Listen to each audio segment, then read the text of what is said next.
latest, Matet de Leon, may malaking pagkukulang nga ba sa kanyang inang si superstar Nora Honor? Walang kupas. Still reigning supreme at 60. Iyan ang nag-iisang superstar Nora Honor. At sa pagsapit ng isa na namang makulay na taon sa kanyang buhay, tuloy ang pamamayagpag ni Ate Guy. Ngayon pa lamang, marami na ang nananabig sa kanyang pinakainaabangang telesine. Isang reunion project na pagsasamahan ng superstar at ng award-winning actor at dating ka-love team ni Ate Guy na si Mr. Tirso Cruz III. Ngunit sa lahat ng tagumpay ng multi-awarded actress, hindi nito kayang tumbasan ang unconditional love ng kanyang pamilya. Nangunguna rito si Matet de Leon na naging emosyonal sa birthday tribute ng kanyang adoptive mother. Aminado si Matet na marami siyang naging pagkukulang.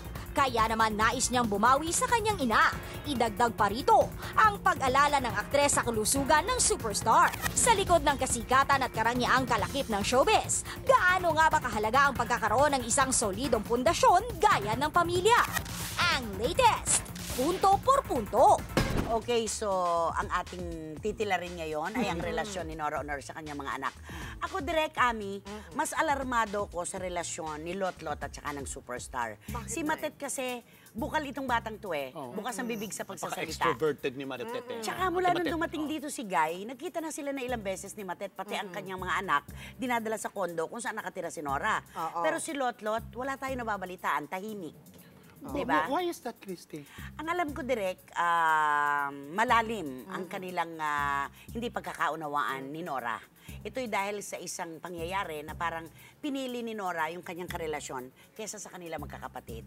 Na ikinasama talaga ng loob Ay, ni sobra. Lotlot. Alam mo naman na si Lotlot talaga ang uhuan ng mga kapatid. Kung hindi ako nagkakamali sa mga bali-balita, I think si Lotlot ang tumayong ikalawang ina ng mga magkakapatid Totoo, habang Direk. wala si Nora. Kiko, and I think- Kenneth, Matet, lahat. Kaya mas naging mabigat din yun, I think, para kay Lotlot nung time na yun, Nay. Kasi yun din yung mga panahon na may pinagdadaanan din Totoo siya. ka, oo. Kaya parang mas mabigat yung bit-bit niya nung mga Pinasa time niya ang na yun. mundo Direk. noon. Kasi talagang dalawa yung binabalanse niya. For somebody Yung that mga kapatid age, niya at saka yung at mga pamilya anak niya. oo. Pero, I mean, well, from what I see and what I gathered, na mukhang okay na si Lotlot ngayon, sa kanyang pribadong buhay, hindi ba? Sana lang, dumating din ang punto na magkaayusan sila ng kanilang mama. Pero ako, Direk, ayos hindi na. ko inyaalis sa aking puso yung katotohanan na dakila pa rin ang puso ng isang Nora Honor. Ano naman? Lotlot de Leon, Matet, Oo. Kiko, Kenneth, at isa pang bata na hindi Yes. natin gaanong nakikita.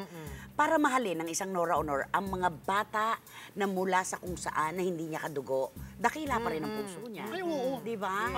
Ako talaga humahanga sa sino man na Yes. handang kumupkop, okay, nang May hindi mo extension ng mahalaga. pagmamahal. At kung tratuhin mo Mag-alaga, talagang parang anak, hindi ba? I mean, napakalaking napakalaking points sa Lord yun, di ba? Kaya ako kahit siguro ano mangyari dito sa argumentong ito, lagi pa rin uukil-kil sa isip ko na si Nora pa rin ang gusto kong mas unawain kasi minahal niya ang mga batang hindi kanya. And I'm sure na siguro si Matet din naman gumagawa rin ng paraan para din naman yung kanyang ate at yung kanyang mama ay makapag-usap na at tama. makapagbati na rin. O laging bridge si Matet. Oo, I'm sure tinutulay niya Oo yun. naman, oo naman. At saka, judging din from, her 60 years of human existence, hindi ba?